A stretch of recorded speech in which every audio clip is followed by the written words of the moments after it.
Welcome back. Tope Fasua is joining me right now, the Chief Executive Officer at Global Analytics Consulting. Tope Fasua is a regular on the program. I would say Tope Fasua also is an active Facebook person. Is he? Yes, I'm blowing your trumpet, you know. Social media. Yes, a very social media person, I must say. I hope you put it on Facebook that you are coming here. No, Perhaps some of your thoughts you will go back to Facebook and write on it or something. I see a lot of people also posting some of your comments most times, distributing it to different groups on BlackBerry. Oh wow. Yes. I'm not even on BlackBerry. I've never been on there. There's this group I am on BlackBerry, you know, Rev, for my Revites, you know. Okay. And there was a day I read something on your comment. I was like, who? Wow. Tope, and I was really feeling like, you know, a star. Tope is always on my show. Who's the star here? All right, Tope, welcome to the program. Thank you very much. We're talking about Nigeria's economic growth without jobs.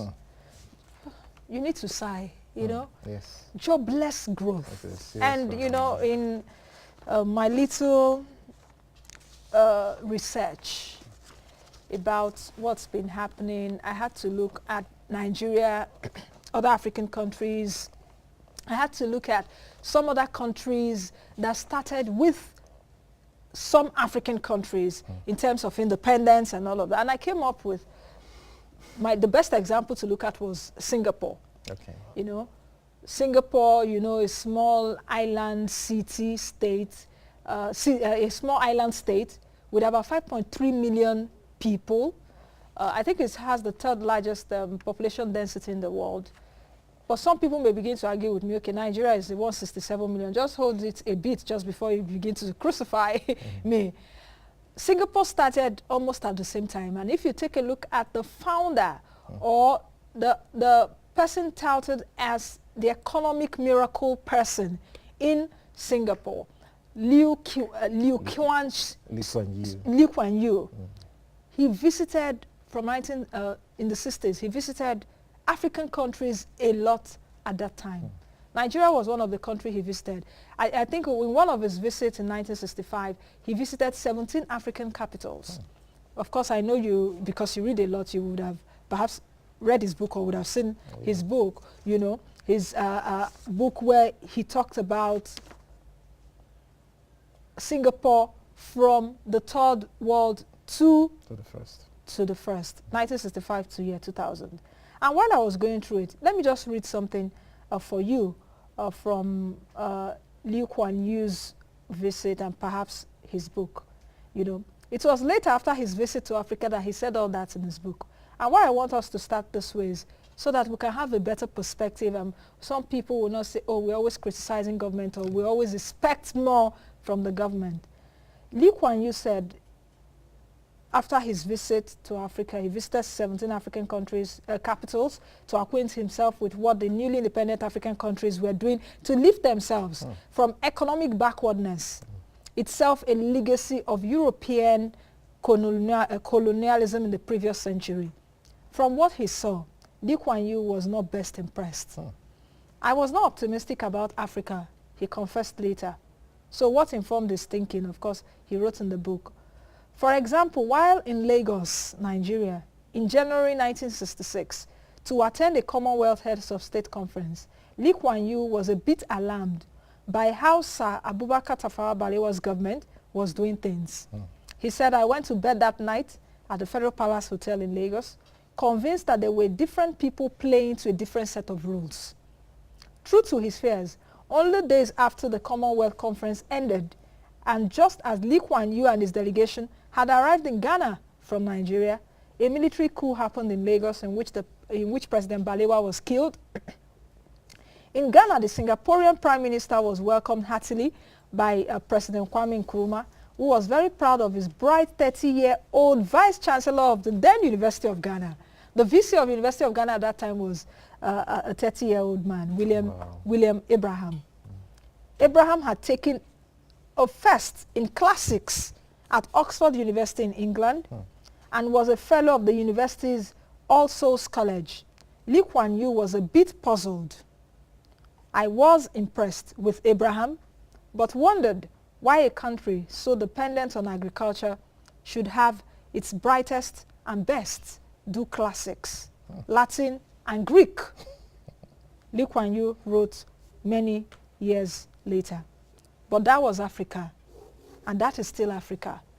And I had to put in there, that was Nigeria, and that is still Nigeria. Yeah. Perhaps not with the military administration or with the coups anymore. I had to just take us through this for a purpose. The paradox of high GDP growth, paradox of high poverty rates, unemployment at 24% as put by MBS. Mr. Fasua, after this, reading what Lee Kuan Yew said, how did we get to this point? That was Africa, and that is still Africa. Thank you for the question. I'd even perhaps give me the liberty to spoil your day a little bit more. Because if that was Africa, Africa is even worse now. If that was Nigeria, Nigeria is even worse now. What just happened in Lee Kuan Yew's book, he wrote further about a discussion he had with the then Minister of Finance, I think that's Chief Okotie-Eboh as at that time, and how Chief Okotie-Eboh told him point blank that he was going to ban shoes because he was bringing a company to Nigeria to manufacture shoes. Because of that, not because of anything else, he was going to ban shoes. He said that was the point at which he said that these people are a different kettle of fish from rationality, that he was used to. So that's what we had. But what do we have today? Okay, whereas I could probably forgive, Abubakar Tafawa Balewa's government because these were people who were coming from, right straight from the villages and straight into limelight. I don't know if you've heard Abubakar Tafawa Balewa's speeches before. It's impeccable. Impeccable. I'm not sure we have many Nigerians who could speak as well, Queen's English, as Abubakar Tafawa Balewa, who could be as erudite as Nnamdi Azikiwe, as together as Obafemi Awolowo, or even as the Sardauna of Sokoto as at that time. So the point is, how did we get to this? How did we get worse instead of better? We, in spite of all the exposures that we've had over the time, in spite of the fact that information moves so freely and everybody has the benefit of 32 pages on the 32 billion pages on the internet, we've only become worse. But back, if we must talk about the key issue, which is jobless growth in Africa, I must tell you that it's not only an African thing. It's a global phenomenon. Recently, I read... But it seems Africa is the worst. Oh, yeah, well, I'll tell you why Africa is worse, okay? And Africa perhaps will continue to be worse. In fact, I have here a book by Sheikh Mohammed bin Rashid Al Maktoum. Of Dubai. That's the ruler of Dubai, and the vice president of the UAE. And I'm just in between the books, but there's something that's very critical which touched me. When he wrote that, he said, we must implement practical ideas without wasting time. If we do not, others will, and they will also reap the rewards. Wealth, large market, job opportunities, underline job opportunities, stability, expertise, competitiveness, and scores of other benefits. They will look forward to a bright future, while stragglers like us will remain in the dark. We are living in an age where there's no room for hesitation. That's what he had to say. In his book. And of course, you've been to this country, you can see the power of vision. And not just Dubai, it's like there's an orchestrated attempt by those in the UAE to make sure that they have jobs. Because I went to Dubai, I entered the cabs that were not just like cabs, every tier rubber, what we call tier rubber here, people from other countries come to work. Talking about Dubai, talking about Qatar, talking about Abu Dhabi. Certainly. It's about vision. You heard what he said there. If you don't move fast, if you don't even have a vision, if you don't have a vision for your people, you're going to see yourself regressing rather than progressing. That's clear. However, you see, the problem of jobless growth is a little bit more competitive, more complicated. Because what we have found out is, for example, reading an article in the financial, what's called the FPR, that's the Foreign Policy magazine, that's in the US, and he talked about this same issue. And he said, look, because of the two problems of robotization and computerization, a lot of things that were before are no longer needed. Sorry, a lot of jobs. Yes, Robotization and computerization is a problem for them. What they have found out is that they were never going to be able to employ the huge population that they have in the US, for example, or in the UK, for example, not to talk of countries in Africa where our priorities are wrong. And that's why many times some of us, we don't like to criticize government. We wish that we'll get to a point where we'll do things right so that all these complaints will be in the past. We come on your show every time and you put in your effort every day, not with a view to be able to say we're good, they're not. We know it, they don't. But with a view to getting to a point at some point in time whereby we will not have to complain about these issues anymore. But critically what's going on in Nigeria and many other African countries is a misplacement of priority. And when you don't have a vision about what could go wrong, when you're living from one day to the other, then you probably never think about what could go wrong. For example, I'm sorry, I was listening yesterday, to the, I think the Secretary General of the Federation, Dr. Pius Anyim, and we're talking about building one chassis city for our centenary. And I'm wondering how is it going to add value to the man on the street? They're going to go there to work as construction workers. And then after what? Is Nigeria going to be best known as that country where they were able to build a fantastic city to showcase to the world? Is that the best we can do with our time? Perhaps we want to build our own Burj Khalifa. Do we know who the real Nigerians are? The real Nigerians are talking about, are they going to be benefited? Now, let me let you know something. If we do I did a short, small analysis on this issue of jobless growth in Nigeria. If Nigeria is 160 million people, and the life expectancy is 52 in this country, meaning that you have most people are between 0 and let's say 40 in this country. Beautiful age. Okay, and then the people who can actually work are in the majority. So if 160 million people, if 1/5 of that, 80% of that should actually be working, whether someone who was just leaving secondary school, which could, in abroad, they always think about that. If you went to Ghana here, most people when they leave secondary school, they work. That's standard. You leave secondary, you work, and after a while you go to university. In Nigeria, forget it. Where are you going to get? What kind of job are you going to get? We're not talking about cleaner jobs. Okay, even here to get a cleaner job is a big problem. However, going by my analysis, about 100 million people are in the Nigerian job market, ordinarily should be in the Nigerian job market. Those your cousins from the village who just left secondary school, who would rather wait for you to send them something and something like or the other, should actually get small work to do as office clerks and what have you. But there's none anymore. So if there's 100 million people who are productive, let's say there's 40 million children and there's 20 million very old people in this country. 100 million jobs are needed. How do you provide the jobs? I'll run you through the key sectors. Banking sector will provide about 100,000 jobs at the best. 24 banks employing about 2,000 people. Okay? The central bank employing about 5,000 people. That comes to 53,000. Other non-bank financial institutions, another 50,000 there, but that's about 100,000. Telecoms is not employing that much. Between the 4 major players, they're not employing more than 12,000 thereabouts. Okay, of course we can look at other fringe people. Let me just those who have been who are employed now, okay, and their capacity is what we're looking at. Yeah. So if we're looking at other fringe players, let's give them another 12,000. That's about 24,000 in the. And I'm going to make provisions for the jobs that are created by those who depend on these large companies as well. Oil and gas employs about 100,000 in this country. Agric, formal and informal, employs about maximum 5 million people in this country. I'm talking about even those who are farmers and on their own. Maybe 5 million in this country. And have educational sector, I realize, employs a lot in terms of the teachers and so on, universities. I even made a provision of about 10,000 per local government, 774 local government, that's 7.7 million. Government sector, the federal government employs about 120,000 people. Parastatals and what have you, and those state and local government, I made a provision of 1.5 million for that. That's 1.7 million. Self-employed people, 3.8 million. When I did all of this, even the media, people who, entertainment sector and all that, I put about 200,000 in that basket. Total is about 18 million people. Let's say that, let's even beef it up by 100%. That's 37 million people. Or even 200%, that's 56 million people. We're talking of providing 100 million jobs. We've been able to get 56 million at the very best. And I don't think it's even up to that. Of course, there's been a report from the Ministry of, Federal Ministry of is it Investment or thereabout or Trade that said that about 48 million people are unemployed in Nigeria. Okay, so when I looked at it, it was very close. I saw that, you know, if we could do 56 million with all the fantastic projections, we'll have 43 million unemployed in this country. Let's say that, let's even divide that by half.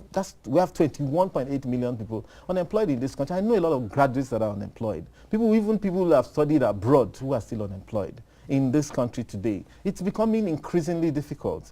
If you go to most places, they tell you, oh, they've got a senator's list and a House of Reps list before you can get through that. So in order to get the job, you have to go through a lot of these guys. So now we have a problem. How do you go forward from here? Like I told you before, it's not just a Nigerian thing. In the United States, they're saying, look, computerization has made it such that people are no longer needed. Truth being that the human beings are dispensable. Now, if the United States human beings are dispensable, people would rather use robots and what have you to do the job than how much more in Africa. Your phone today, your single phone today will do the job of a photocopier, of a camera, of a scanner. Okay, you use it to call. Office clerk yes, you can type your Word documents on it. Which an office clerk? The job of typist has since disappeared. Nobody needs a secretary anymore. And it goes on and on. Okay, I was sitting somewhere, Chinua Achebe, when he finished his work in 1958, things fell apart. He had to send it to the United Kingdom for typing. So in 1958, the problem with Africa and African leaders is that lack of vision, because usually in Africa, especially in Nigeria here, leadership is a lot of noise. I was coming here just now in Asokoro, I saw, sirens and all those kind of, and if you looked at my Facebook page today, you see David Cameron in a train. In a train. I saw it last week. Now, so you see, but the point is, of course, David Cameron also has his own security details and whatever. But what about the noise? Who needs that noise? Because when you make that noise, you can't think.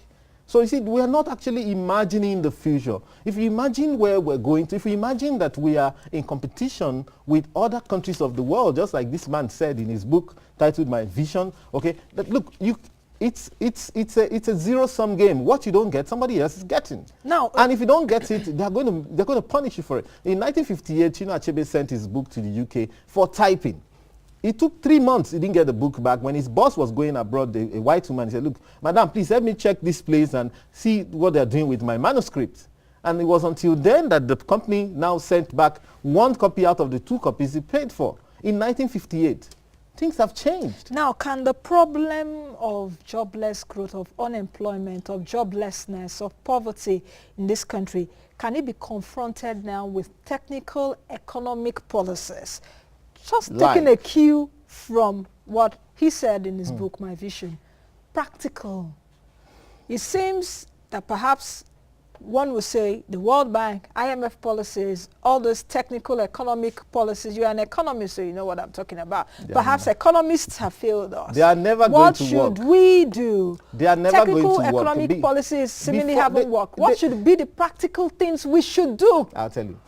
Before I will get to that, I would still define the problem properly for you.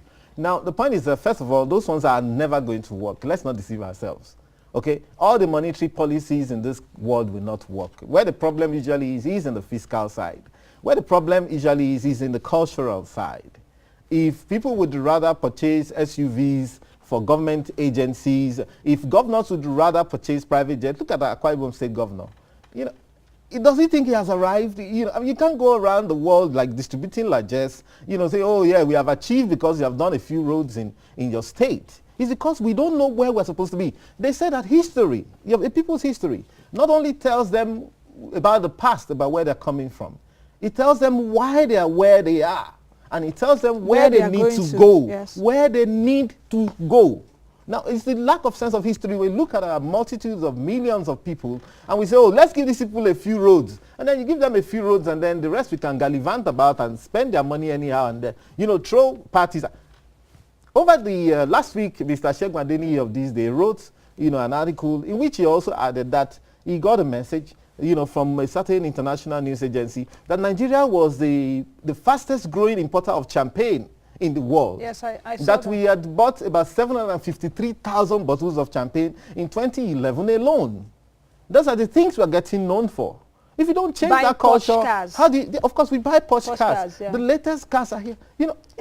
The other day I was in a certain, whatever, organized by the CDD, Center for Democracy and something, I think is part of the USAID or US government. Center for somewhere Democracy and Development. So.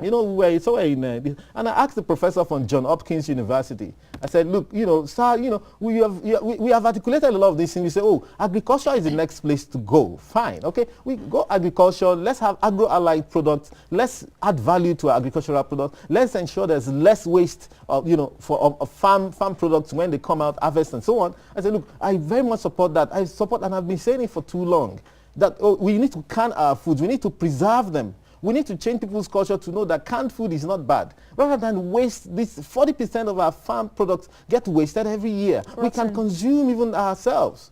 I said, look, but however, even if you're able to do that, what you're doing is you're buying time. Well, you're buying time because that will not sustain an economy in the long run, even if we can feed ourselves. We're only feeding ourselves so that we can be able to think, to buy some time, to stay alive and think. That's what we're doing by feeding ourselves. It's not an end in itself. That even agriculture can no longer absorb. You get what I'm saying? Agriculture can no longer absorb the capacity of these jobless people that we have in Nigeria. Why? Because when I did my analysis in Nigeria, if we had 5,000 mega farms in this country, employing 1,000 people, and that is not easy. If you had one farm employing 1,000 people, if you had 5,000 of them, you will still be able to employ 5 million people at the most. And we're talking about a figure of 100 million people who should be employed. How many of those are you going to employ? For how long? Anybody establishing a farm today is thinking of bringing the best implements, the best technology. He's thinking of biotechnology. He's thinking of getting inputs that will give the best yield. And then you need less and less people to do that. So let me tell you some of the other issues. Okay, so we talked about Chinua Achebe's book that you have to send abroad. Mind you, note it and note how much the world has changed. Okay, I was reading somewhere the president of the United States Postal Service is seen as the most powerless person in the US today because nobody reckons with him anymore. His organization is not being funded. Who needs to send a mail? Who needs to go to send a letter when you can send a text? When you can make a call today seamlessly, even in Africa. Okay, you can see how many jobs have been obliterated and obsolete jobs. Nobody needs a postman anymore that much. Banks and e-banking. We have embraced e-banking and cashless society. But are we also talking about people that will be laid off eventually and people that clearly, will be out of jobs? Clearly, by the time everybody can send a transfer from their phone or from your laptop or from wherever, and it's so easy and seamless, nobody needs a bulk teller. So all those bulk tellers, they're endangered.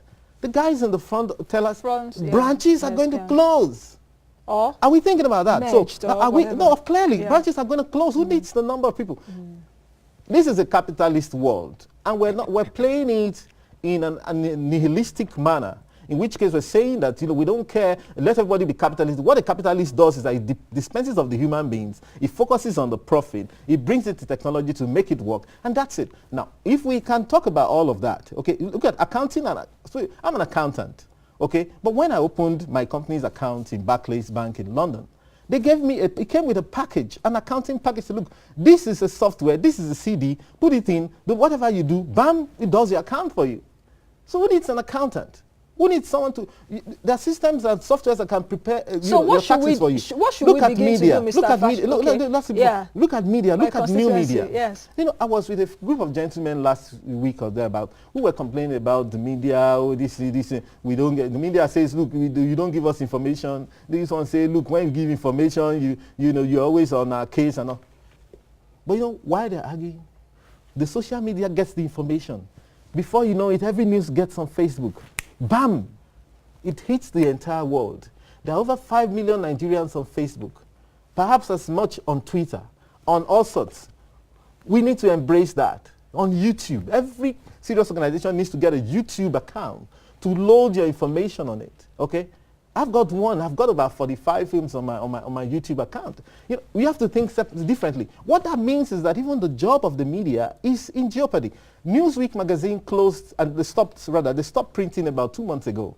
Now you can only find Newsweek online. When I went to the UK the other time, one of my best companies, HMV, was already in receivership because they sell CDs, okay, DVDs, and nobody was buying them because we could download and upload on the internet, A company called Jessops, they manufacture cameras. They had folded up already.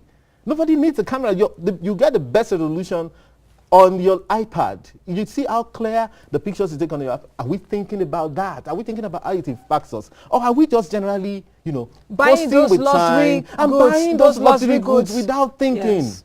Are we buying the latest cars? Let it just not appear.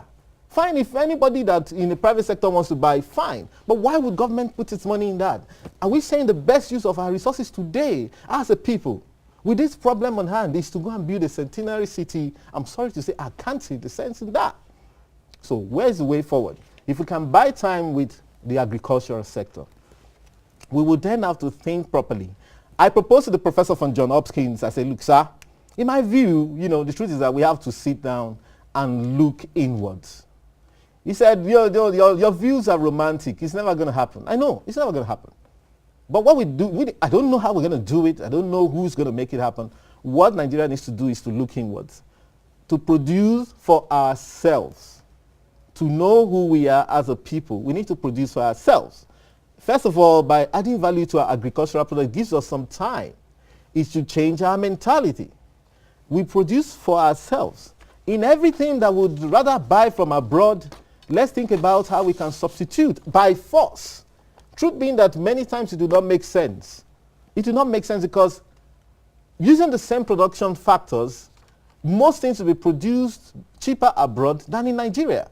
If you went to most of your supermarkets in Abuja today, go and look for sweet corn. That sweet corn is produced in Europe or in the United States of America. We're saying that we're buying even corn from the United States of America and Europe, and our farmers could never compete. So you see, we have actually put ourselves in that catch-22 scenario, in a very difficult situation where it's difficult to retract. We said, oh yes, we have signed up to the World Trade Organization. Anything can come into Nigeria, anything can go out of Nigeria. What's going out of Nigeria? Very little, because we have been emasculated in a corner. Oh no, okay, so that's the way it is. I think that we need to actually think about substituting it, and we need to close the economy partially. We can't close fully. It sounds a bit romantic, but it's the only way forward. Because you know what's going on, what's happening now?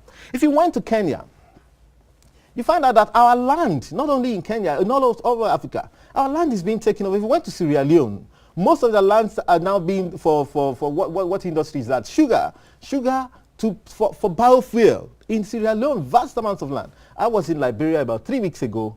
A vast amount of Liberia is being used for the same biofuel and for rubber production. Firestone Tire Company is the biggest company in Sierra Leone. This in Liberia.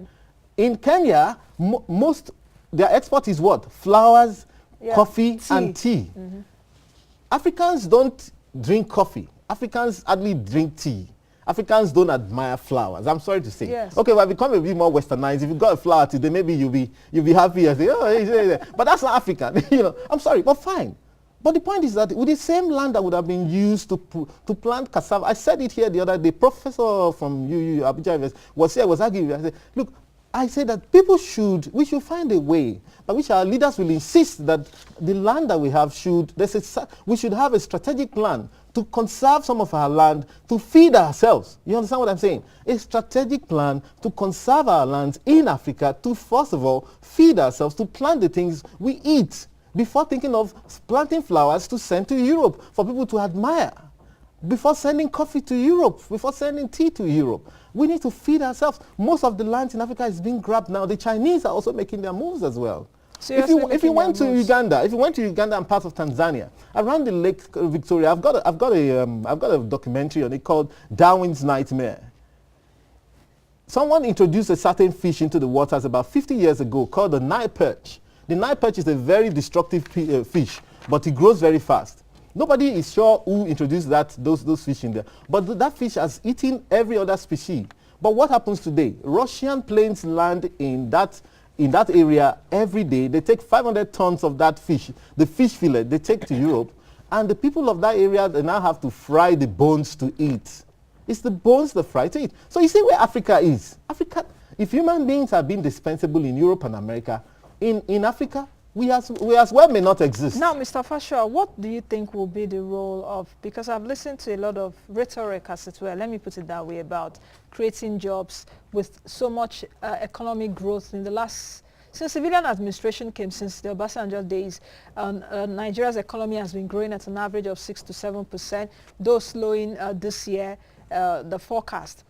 I've listened to also a lot of professors talk, and Professor Patu told me, did say that we need to begin to see entrepreneurship. We need to also begin to look at human capital. We need to begin to look at culture, our choice of policies, leadership, as well as institutions. Are you on the same page with Professor Pat Otomi? Because it seems what's that the first part of what he said we need to look at? Entrepreneurship. Entrepreneurship. Yes. Well, clearly, already Nigerians are very entrepreneurial. Already, okay. To a large extent, we're very, very entrepreneurial. I think, I'm very much in tune with what the Prof had said to a large extent, but we need a little bit more. You see, even rather than maybe a so-called sovereign national conference, what we need to do is to have an economic conference at which people would actually be able to really. In all of this, we're not talking about the noise. We're saying that we're not even thinking. We're not even thinking. How are we going to do it? So you see, you can't get entrepreneurship just by word of mouth. No small entrepreneur in Nigeria can cope, okay, with anything coming from abroad. Even I, as running a training firm and a consulting firm, I find that a lot of my work are going to the big fours. You'd rather go to Accenture than patronize the global analytics. Nobody's thinking about that, you know. People would rather, a lady, one Victoria Ibezim, VI, they call her VI, she runs a company, a body called Spaces for Change. She made a post on her Facebook a couple of days back and said, look, most people would rather go to ShopRite to shop, and everybody is neglecting the corner shop. In the UK, they've always fought that battle with the Tesco's and the Asda's of this world. Say, look, you're killing that corner shop because the corner shop is employing a few people. And when you go to Tesco, mind you, when you go to Tesco, they can now dispense with the number of people that they have, because if you are buying 3 or 4 or 5 things, there's a personal self-checkout that you can do. Scan the thing yourself, stick in your card, make the payment, and walk away. Perhaps that was why the Indians were really against, for I think, is it Tiger Brands? So okay. One of these big supermarkets yes. coming into India. Exactly. Because they would. But India, we should go and study countries like India. If we can't study China, we can study countries like India. How have they been able to cope with 1.2 billion people? And we've got 160 million. We make it look like, oh, this is the end of the world.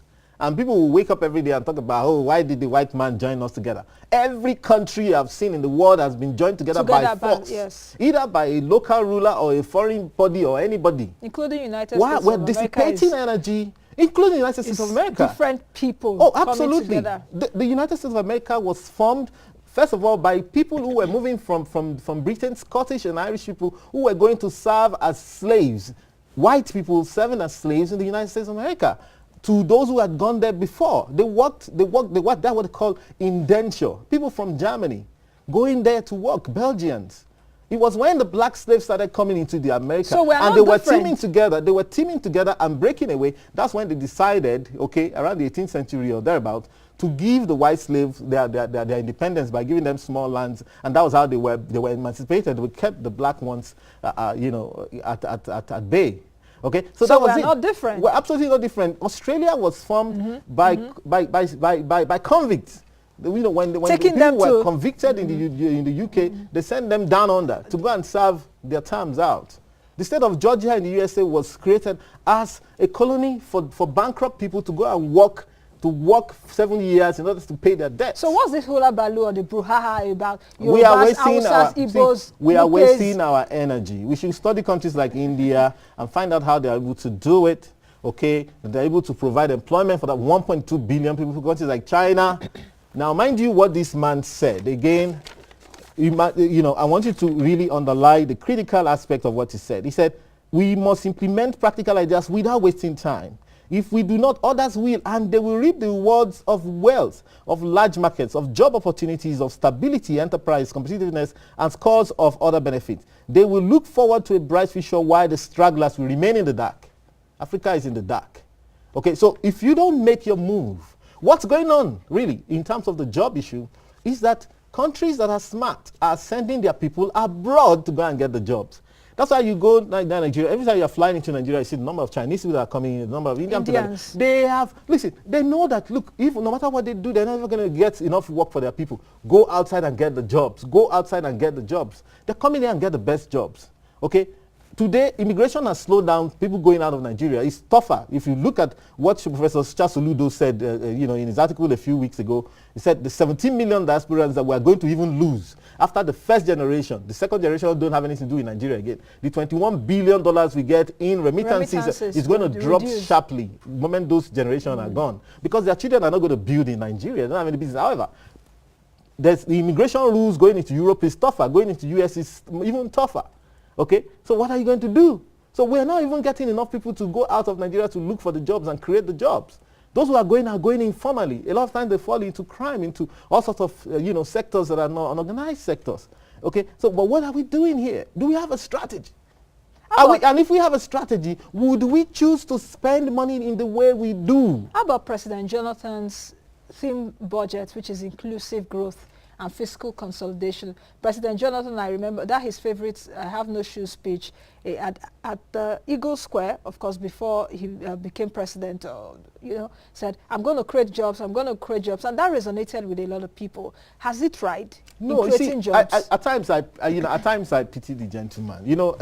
Truth be told, of course, a politician will always say the right things in order to get elected. A politician will also continue to say the right things that are politically correct, okay, in order to keep on getting them. But he's not an economist, okay? And even the best economists, I've not heard them, I've not seen a very serious strategic position, okay, about some of the things I've mentioned here today, even from the economists. President Jonathan is not an economist, he's probably just an administrator. What he does is brings them together and say, look, guys, go and think for me. But if I listen to a minister, maybe say Minister of Finance, and say, look, I'm going to create 20 million jobs. I say, look, stop kidding me and stop kidding yourself. Where are you going to get that from? To create 1 million jobs is not an easy thing at all. I'm saying that if I wanted to set up a company today, I'll be thinking of look at the guys that did all this fuel subsidy stuff that we're pursuing and they made billions. Some of the companies had just 2 or 3 people in there, right? They have 2 or 3 people and they creamed off. Why would an entrepreneur is thinking, look, rather than bringing somebody else in order to share this with and pay their salaries and think about maternity leave, paternity leave, sick leave, casual leave, who needs all that? If my computer can organize me, my iPad can organize me, I can send instant messages, I can connect all over the world, and that's the new world we live in. Why do I need to employ one more person? I won't. So you see, there's a global issue, there's a global ramification to the problem, which I'm not seeing us addressing willy-nilly. We're not addressing, it's as if we don't know it exists. And other countries are thinking, just like this man has said, and as they're thinking, they're moving here in order to colonize. There's a new colonialism. This is a totally globalized world, okay, where people move freely, information moves freely, money moves freely. The only thing that may not move freely from Africa into the outside world is the labor. Go to United States Embassy or the UK Embassy and see how many thousands of people that will be there sweating in the sun this afternoon as we speak. Okay? But there people can come in here when they want. So countries are positioning themselves. That's the role of leaders, and that's what we want them to do for us. So politicians should quit the political rhetoric. Otherwise, 20 years from now, we'll even be in a worse situation, and God forbid that this bubble will burst. Thank you very much, Mr. Fasua. Thank you for your insights. And of course, we've taken a look at it from different dimensions, compared Nigeria with other African countries as it were, compared Nigeria to other countries like Singapore. Of course, very good example. Dubai, very good example. So thank you very much, Mr. Fasua, for being You're welcome. On the program. All right, that's the much we can take on today's edition of the program. I hope you did learn that jobs are going, in as much as we want to create jobs, a lot of jobs are going as a result of computerization and robotization. Perhaps even this my constituency called the media, perhaps in 2, 3, 4, 5 years to come, I will not need my cameraman here and my floor manager with me. That is the harsh reality. Don't make them panic. Yes, but that is the harsh reality, because perhaps we will begin to have automatic cameras, which we're already having. Started. So, just think about the innovation. Yes, we should think. There's this channel, Al Jazeera, having many cameras. I've never seen a cameraman behind an Al Jazeera camera. So we really need to start thinking.